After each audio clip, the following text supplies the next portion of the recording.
Hello, everybody. Thank you so much for joining us. Welcome back to another episode of Brittany Unfiltered. I am super pumped about today. Actually, I have been jazzed about it all day to be here with you guys because today is actually a really good example of why I started this show in the first place.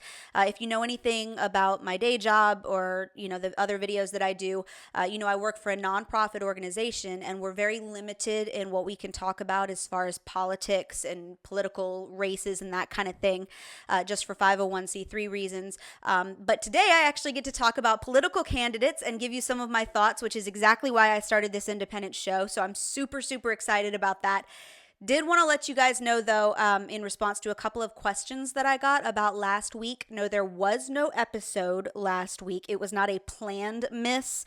It just did not get done. Kind of reaching that point in pregnancy where it's kind of touch and go a little bit. It depends on the kind of day that I'm having. Sometimes it depends on doctor's appointments or when things crop up and that kind of thing. So we're getting close to the end, but still hanging in there. Definitely wanted to be here with you guys today, but I just wanted to let you know there wasn't an episode last week. Some of you were asking if maybe it got censored by YouTube or Facebook or anything like that. No, that's not the case. If that were the case, I would most definitely let you know that we were being censored and where you could find those videos. But that was not the case last week. We just did not have an episode. And to let you guys know also, we're not going to be doing an episode next week either. As a matter of fact, I'm not going to be here at all next week. So there's not going to be any videos or episodes of the show or podcast or anything like that. We're actually taking a baby moon, which I'm very excited about. Kind of been delaying that a little bit, just because life gets in the way and things get kind of tough. But one last hurrah before the little dude gets here, which should be in just a few short weeks, which is kind of awesome, and really surreal. But anyway, so we're kind of getting to that point. So I just wanted to let you guys know that, but really excited about today because we've got a lot to talk about, and a lot of it just came out in the past day or so. So I don't know if you guys watched, because, why would you? But there was a town hall on CNN last night where several presidential candidates on the Democratic side of the fence that are running for president in 2020 came out with some just colossally terrible ideas. And I really wanted to talk about some of the worst ones and just kind of some of the things that they've been sort of pushing for the last couple of days, especially. And I want to start off by saying this. This does not surprise me one tiny bit. As a matter of fact, a lot of us predicted this way early on. And it kind of ties back to something that I have always said about 2016 and how we ended up with President Trump. I understand that there were a lot of factors that went into why people voted for Trump, and it depended on, who you were and where you were from and what you do for a living and what your values are and that kind of thing. But I've always said that I understand why Trump was easily electable by some people who felt very disenfranchised, particularly out in the Midwest or even blue-collar Democrats. A lot of people liked that he wasn't a politician. They liked that he didn't talk like a politician. He talked a lot more like them, and he just had a completely different communication style. And I understand all of that. There were a lot of factors that went into that election. But I also think, and I still maintain, that a huge part of why Donald Trump won in 2016 was because he was running against Hillary Clinton. I mean, it's almost like Debbie Wasserman Schultz was sitting over there at the DNC going, golly, I wonder who the worst possible candidate we could ever pick is. And they landed on Hillary Clinton. I mean, the local dog catcher probably would have made a better candidate and had a better run. But they went with Hillary Clinton, and she was so detestable and she was so unlikable that I think that played a large part in why Donald Trump got elected, because I think you had a lot of people turning out to vote for him, not even necessarily because they loved him, but because they couldn't stand her, and they were absolutely terrified of the thought of an America under a Clinton, again, and under Hillary in particular. So I think that who you're running against oftentimes is a huge factor in whether or not you win or lose an election. And I think that the same is going to be true in 2020. And I've always said this. I think that Donald Trump's chances of getting reelected in 2020, because I know that there's a bunch of polls that come out saying, his approval rating is this, or here's how many people say that they wouldn't vote for him. And I think what all of those polls, if you give them any credence whatsoever, what they often forget is you don't yet have a candidate on the Democratic side, and that is going to make a huge difference in whether or not people turn out to vote for Trump, because, at the end of the day, America is still a capitalist nation. America in general rejects socialism. And I think that the further left a lot of these Democratic candidates go, the more likable Donald Trump becomes, even to those who might still be a little bit on the fence or have some issues there. And I think that what you see on the Democratic side right now with some of the policies that they're pushing, it's almost like they're trying to out-left one another. It's almost like they're trying to, what can I come up with that's even more radical than what the next guy comes up with? I mean, you're talking about people that are starting to make Bernie Sanders look sort of mainstream Democrat. You remember a few years ago, Bernie Sanders was, I mean, even still just back in 2016, only 3 years ago, Bernie Sanders was like far out in left field. Oh my gosh, crazy socialist, just absolute nut job. And people sort of still considered him fringe. And he sort of was a cult of personality. Don't ask me why, because I don't get that, but he was, and that's how he was presented.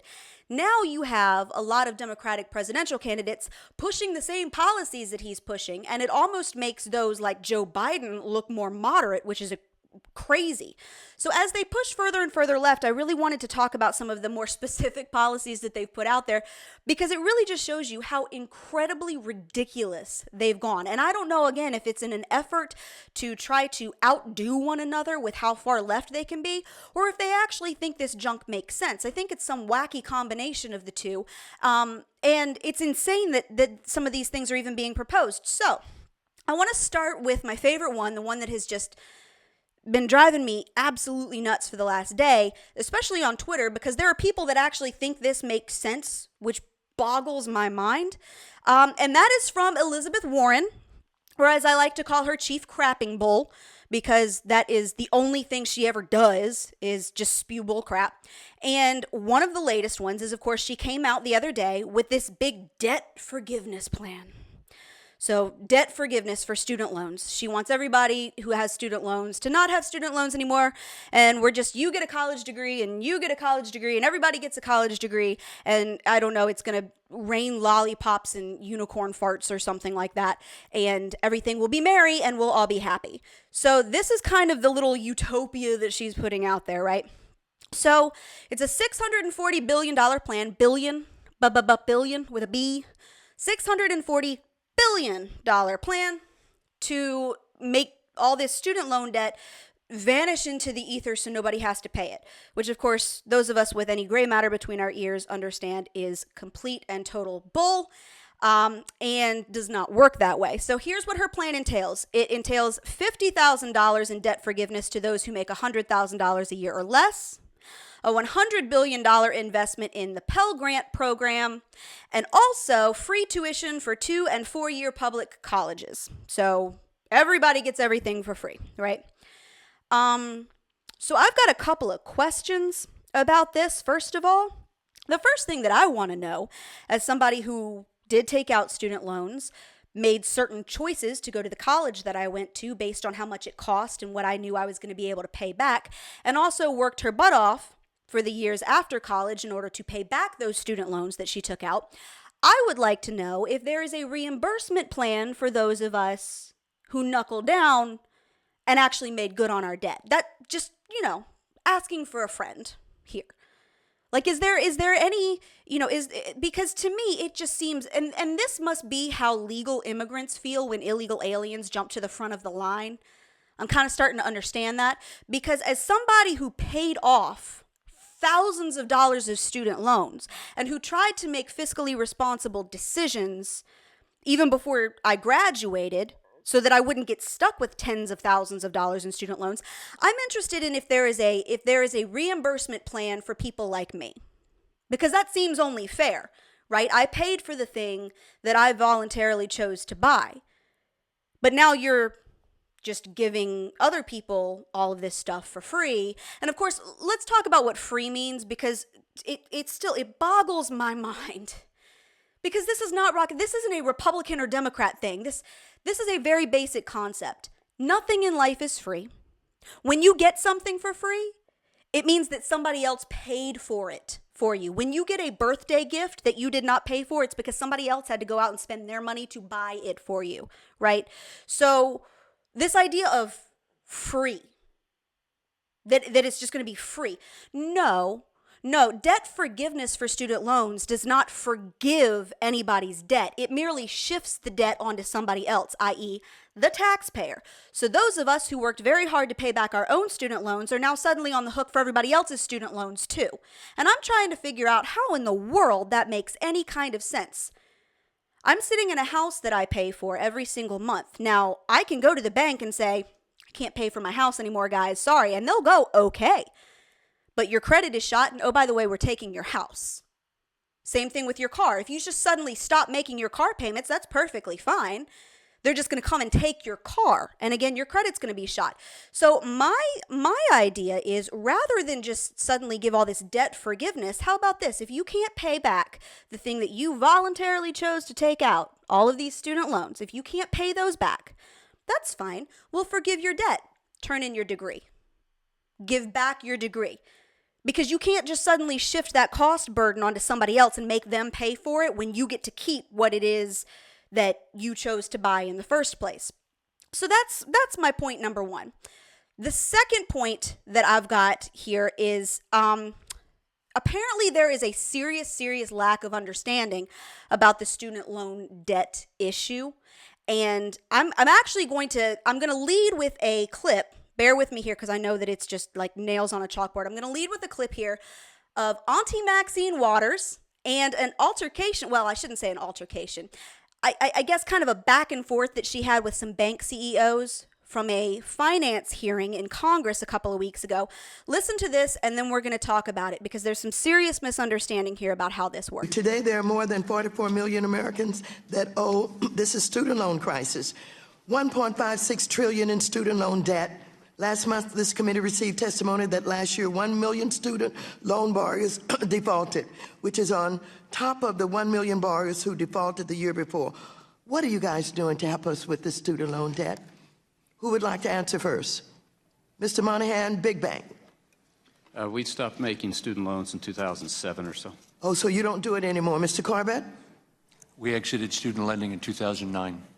Mr. Diamond? When the government took over student lending in 2010 or so, we stopped doing all student lending. Thank you. What about small business? You mentioned that you were making loans to small businesses. Small business operators can't walk into your bank and get accounts. You kind of shove that off to community development organizations. Who can say that you have made an important business line lending to small businesses? Chair Waters, as I said earlier, we made $8 billion in loans to of under $1 million size last year, and we have operating accounts for about 9 million small businesses. Thank you. My time is up. Okay, so that was Auntie Maxine, Congresswoman from the great state of California, talking about grilling these bank CEOs during a House Financial Services Committee hearing about what they were doing to help solve the financial loan crisis for student debt. So the reason that I bring this up is because I've been going back and forth on Twitter for the last couple of days with people who are just adamantly in favor of this whole student loan forgiveness program, and they think it would be the most wonderful thing ever, and all of these poor students are suffering under all this student loan debt. First of all, let's address that really quick. I get sick and tired of being told that all of these people are suffering under something that they voluntarily chose to purchase and now are having a tough time paying back. If you were just diagnosed with stage 4 pancreatic cancer, you are suffering. If you just lost your spouse in a car accident, you are suffering. If you're struggling to pay back a debt for the lesbian dance theory degree that you got at super private $100,000 a year university, you are not suffering. You might be eating ramen noodles, but you are not suffering. You are paying back a debt that you chose to sign for. Now, if you have a story that some bank CEO somewhere put a gun to your head and forced you to sign on the dotted line to take out all these student loans, please let me know, because that is a crime. Okay, but you chose to go and sign up for these student loans, voluntarily take out this money, knowing what the interest rate was going to be up front, and to get a degree that either would or would not allow you to pay back said student loans. Now, I'm not saying you can't take out $1 bajillion in student loans if you know that you're going to graduate with $1 bajillion a year job and you're going to pay them back. That's totally fine by me. I really don't care. But these things are made, these situations are created by personal choices. You chose to go to the college that you went to. You chose to major in what you majored in. You chose to take out the student loans. And all of that are personal choices. So, all that to say, going back to the Maxine Waters clip, here you have a woman grilling all of these bank CEOs on what they're doing to solve this crisis. And we're going to run through some brief history here because apparently a lot of people do not understand how this works, including Maxine Waters, who, get this, chairs the House Financial Services Committee. She's not just on it, she chairs the dumb thing. So you would think that she would understand some basic facts about the student loan crisis. Here are a few. Let's run through a little bit of history here. So, back in about 2007, 2008 or so, a lot of private banks were not offering private student loans anymore. They actually stopped completely voluntarily on their own. Bank of America was one. They quit in 2008. JP Morgan stopped offering them. A whole bunch of banks. As a matter of fact, there's only a few that still offer private student loans. Wells Fargo is one, I know. And then, of course, you've got Sallie Mae and different lending agencies. But a huge portion of private banks stopped offering private student loans because the default rate was so high, they recognized that it was no longer profitable. So back then, what you had, where you had your private bank loans, and then you had your federally subsidized student loans, okay? So banks started getting rid of their private loans because they recognized that that was not profitable, that was not a good investment, the risk was way too high, and they started simply offering the federally backed loans because it was backed by the government. So if somebody defaulted on it, that was the government's money, that wasn't the bank's money. So the bank was acting as a middleman between the government and the person taking out the student loan. And the bank was collecting the fees for that transaction. Under Barack Obama, the federal government realized that and started saying, hey, look, we're the ones lending this money. Why don't we just become the lender? We're going to cut out the banks entirely, and we can start collecting those fees. Why are the banks collecting those fees? We can just do it all ourselves.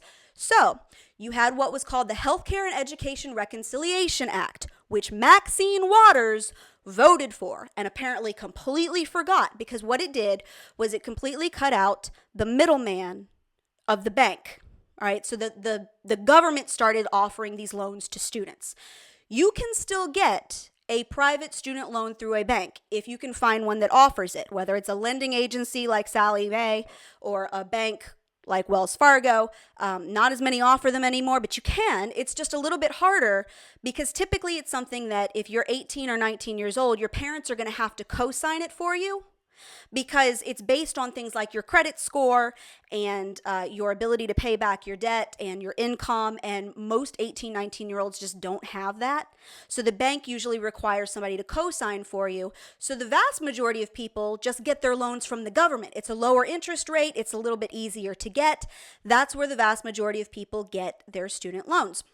So when you have somebody like Maxine Waters demanding to know from these CEOs of banks how in the world they're working to stop the student loan crisis, she's the one who actually voted for the bill that sort of cut them out of that process altogether and had to be re-educated on, ma'am, I'm sorry, but we don't offer those anymore. We got out of that business a long time ago. So it's baffling to me that she doesn't even understand this basic history. And apparently a lot of other people don't either, because here's something on top of the whole, everybody is suffering, we're all suffering under these student loans. Another buzzword that I keep hearing thrown around there, and I see all the time on Twitter, is corporations. It's just a shame that all of these corporations are profiting off of these poor 18 and 19-year-olds getting these degrees who are just trying to better their lives. But these corporations are just evil, and they're coming in and they're stealing from women. No, I'm sorry. That's the biggest load of crap. First of all, it doesn't even make any sense. The word corporation has kind of become like the word patriarchy or, intersectional feminism or whatever. They're these buzzwords that when you ask somebody to define them, they can't really, because they're sort of things that the left likes to throw out there, kind of like common sense gun laws or comprehensive immigration reform. What does that even mean? Can you define that for me? When you say these words, what does that even mean? Corporations, all of these corporations are profiting. Like a corporation is like I kind of imagine they like to think of it as, it's sort of a disembodied figure made out of black smoke that like sits behind this giant mahogany door and just sort of dictates over the rest of us and ruins our lives or something. It's weird because I don't understand when they say all of these corporations are benefiting. That's not true. Like I said before, a lot of these banks don't even offer private student loans anymore because they recognize that it's a really, really, really bad business decision. It's hard to get a student loan through a bank unless you have somebody to co-sign it for you. Oh, and by the way, of the roughly $1.5 trillion in student loan debt that is currently floating out around the whole country, cumulatively about $1.5 trillion. The government owns $1 trillion of it. The government owns 2/3 of the student loan debt that is currently out there. So you've got Maxine Waters talking about like this cloud that's hanging over everybody, and what are these evil banks doing to fix this? They're just sucking up all the money from all the young people. No, the government holds this debt. So when somebody like Elizabeth Warren comes in and says, we're going to forgive all this debt, right? We're going to just forgive it all. Who's on the hook for that? Because who are the ones who have lent the money to these people in the first place that now they get to just default on it? Well, that would be you and me. That would be the taxpayer. Because we're the ones that hold the debt. The government holds the debt. So again, when you talk about things that are free, or when you talk about student loan forgiveness, it's not screwing over the evil bank, okay? This isn't Mary Poppins where you have, like 8 or 10 really old white guys sitting up in some marble hall somewhere, and we're going to really stick it to them for sticking it to us for so long.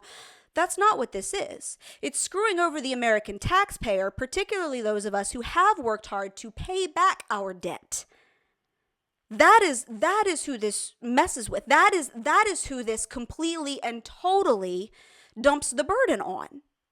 So again, this is not, when I say that these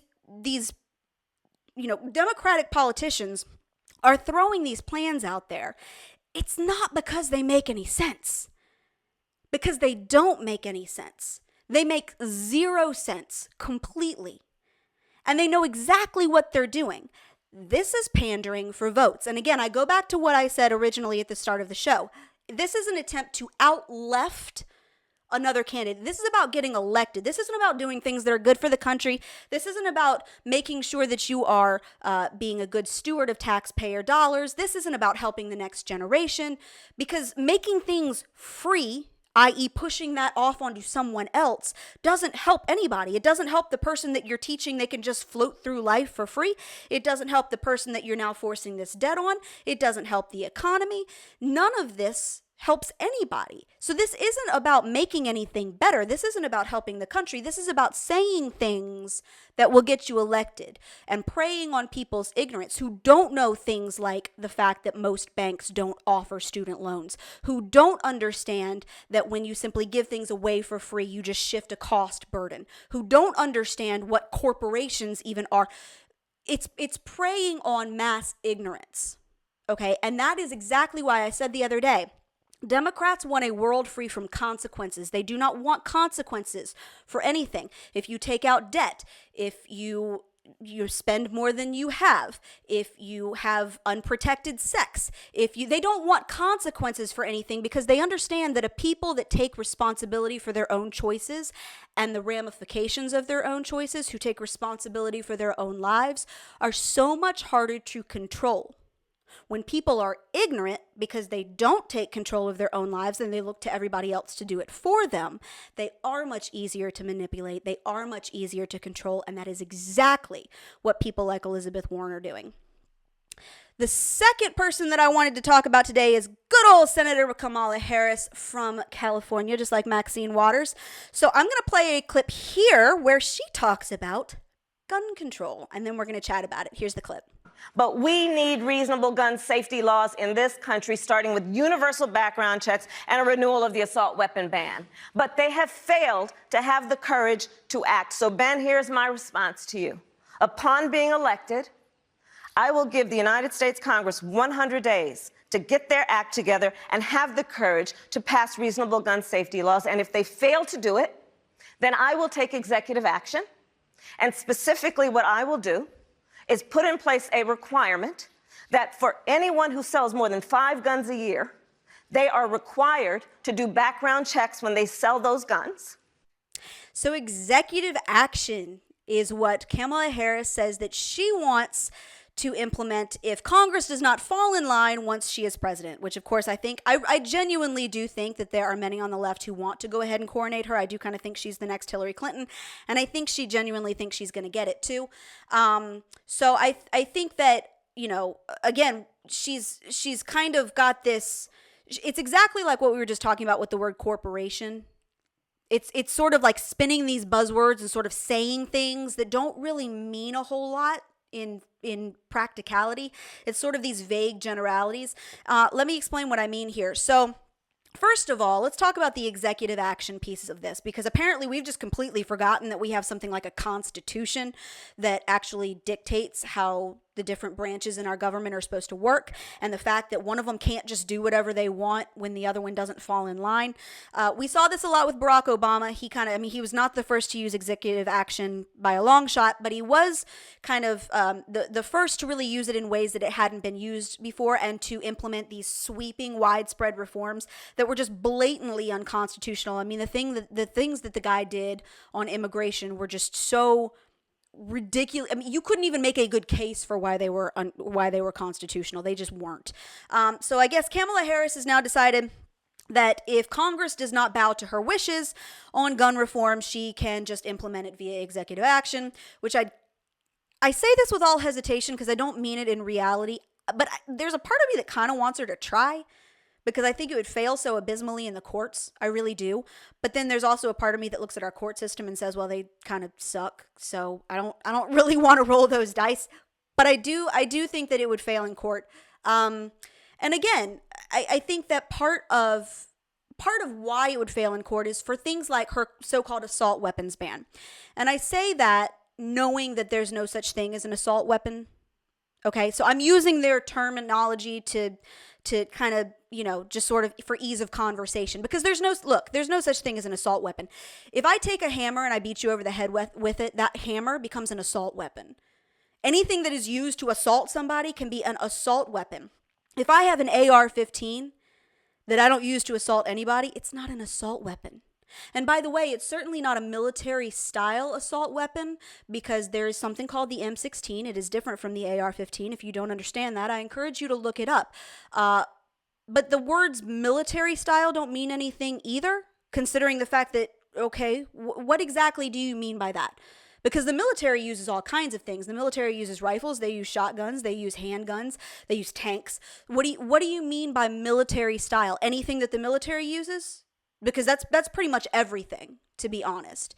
So military style doesn't really mean anything. Assault weapon doesn't really mean anything. So they throw that out there because they know that the left just thinks of like scary boogity guns.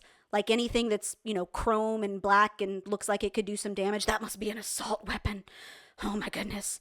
So then they add things like whether or not it has a pistol grip, whether or not it can hold a 30-round magazine versus a 10-round magazine. They don't know the difference between a clip and a magazine. So they just kind of throw out these buzzwords, and they, again, preying on your ignorance, preying on the fact that they assume you have no idea what they mean and that they're so much smarter than you that they must have a plan.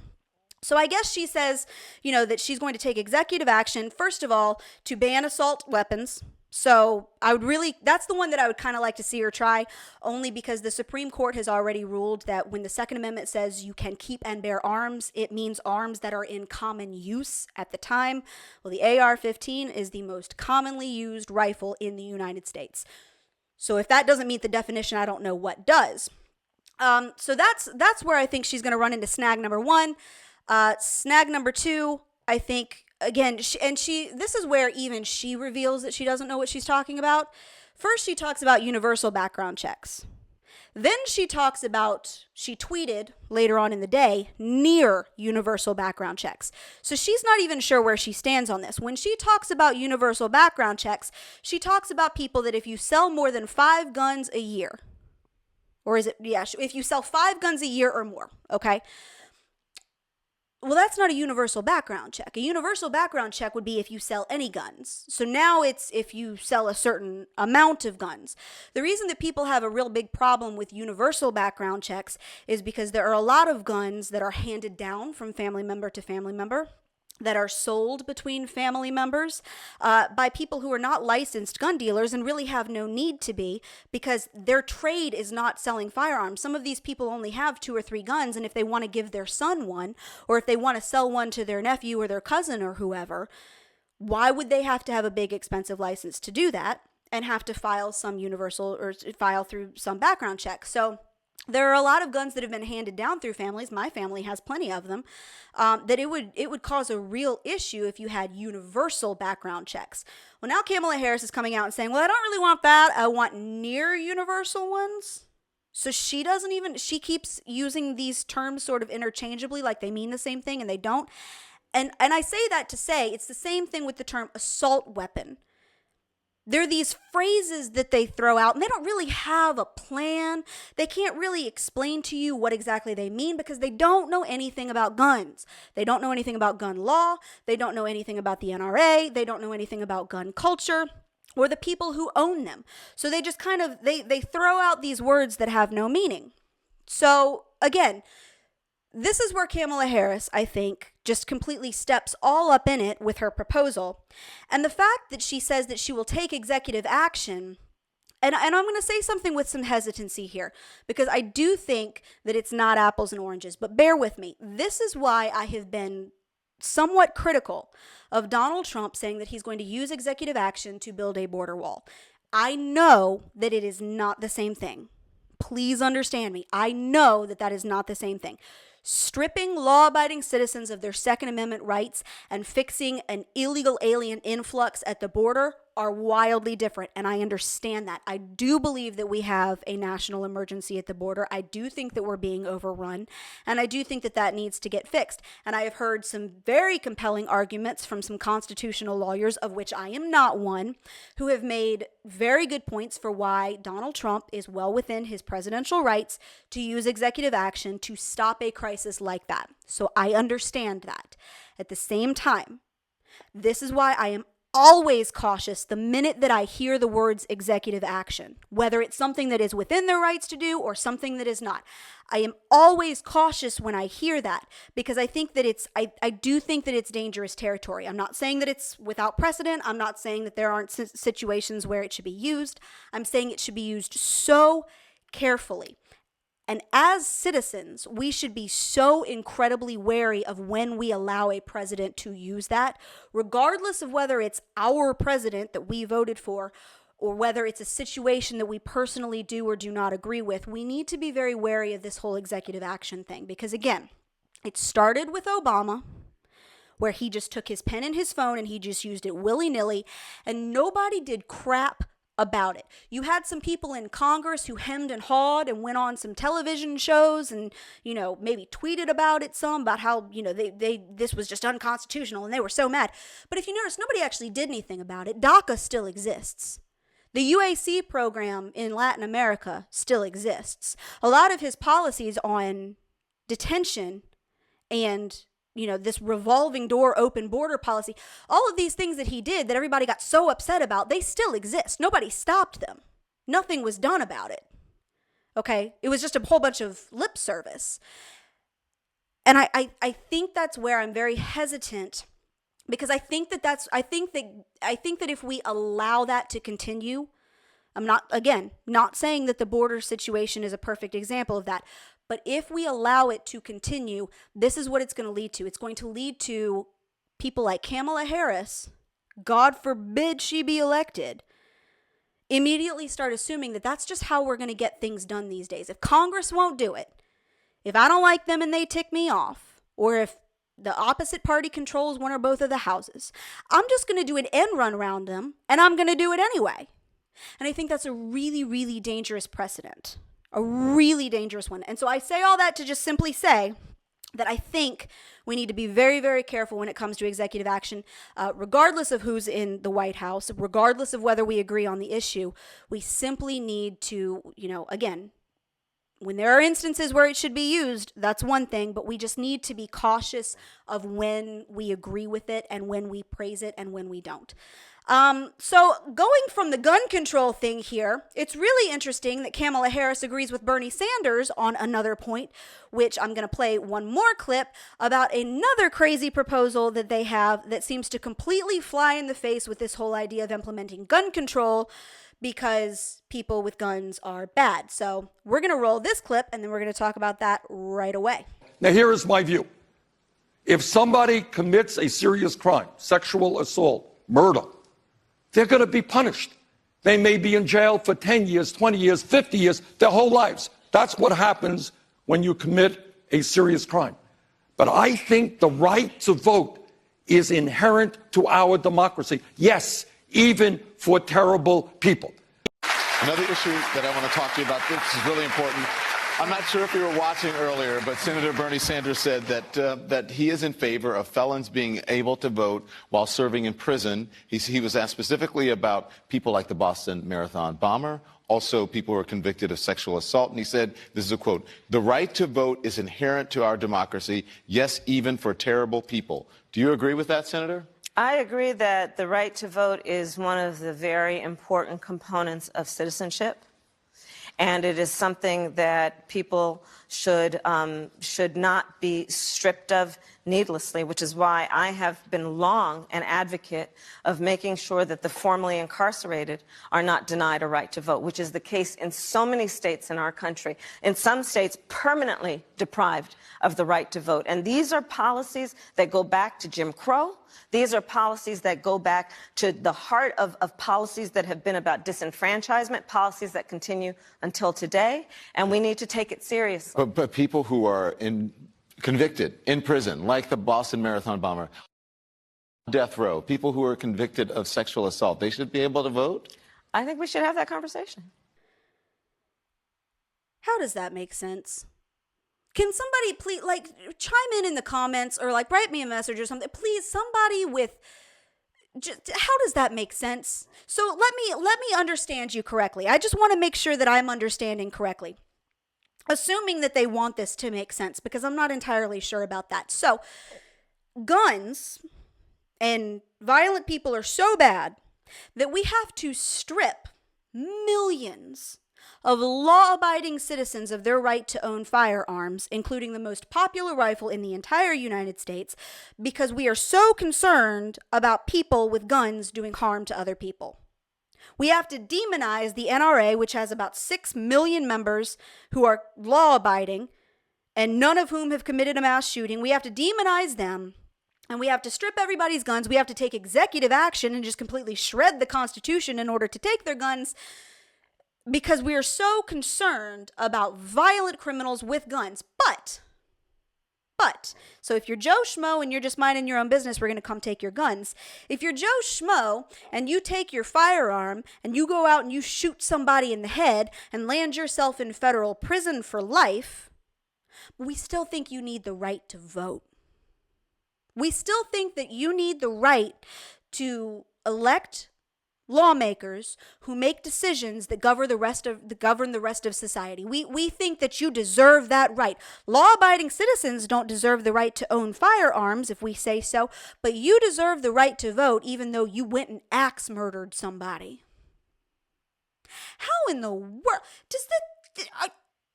And this is where I have to. It's kind of like Elizabeth Warren's free everything policy. It's sort of like the Green New Deal, where we're just going to rebuild every building in America and get rid of all of the cow farts and do away with all of the cars and all of the airplanes and just have steam trains everywhere. Do they actually think this makes sense? Do you think that they hear the words coming out of their mouths and that something in their brain doesn't register, well, golly, that just doesn't seem to compute? Do you think they even get to that point? I'm genuinely curious because to me, again, it's so dense, it's so stupid, it's so hypocritical, It's so fundamentally ridiculous and contradictory. I have to believe that they know that. I really, really do. And I know that we tend to kind of do this thing where you hear the words coming out of some of their mouths, whether it's Bernie Sanders or Kamala Harris or Elizabeth Warren or AOC or whoever, Maxine Waters. You hear the words that are coming out of their mouths, and the knee-jerk reaction is, oh my gosh, she is so stupid. That is so dumb. I don't think so, though. I really, really, truly don't. Because I don't think that this has anything to do with making things better. Again, I think it has to do with outlefting the other person. I think that a whole new bar has been set in the Democratic Party for what it means to be a Democrat. I've never been one, and it's always been really difficult for me to understand some of their platforms, but at least sometimes we could start on the same page, right? At least there were times where it was like, okay, we all understand that taxes need to be paid. We just have a difference of opinion in how much. Or we all understand that there's a problem in the other part of the world. We just don't really agree on how to go about it. There was at least some common ground where we understood the fundamental problem. We just had differing solutions to it.